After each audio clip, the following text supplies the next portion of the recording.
So as you can see, it's conflicting with the kiwi. So what I had to do is prop it up this way,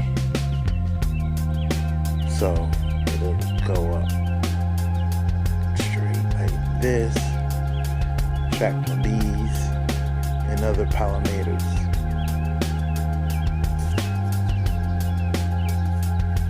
Okay, as you see, just put a twist tie right here, the bamboo stick,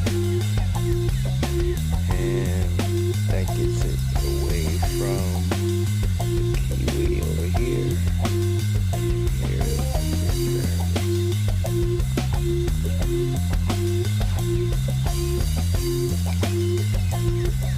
I had the figs wrapped up in a net, but said let it grow. Don't want to hinder the leaves. Let them get big and get ready to put forth their fruit.